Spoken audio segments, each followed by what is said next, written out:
असलामुअलैकुम। की हाल है? ठीक ठाक हो? आना धी पुत्र जे ओबड़ा च विआह बवीए ना होर कोई फर्क पवे तो भावें ना पवे। दो गल्लां दा फर्क पै जांदा है। भावें वसेबा जिन्ना मर्जी चंगा रहा रवे, वसेबे हो भी जाते ने। एक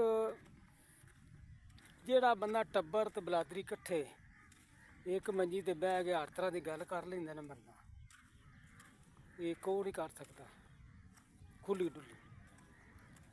ते दूजा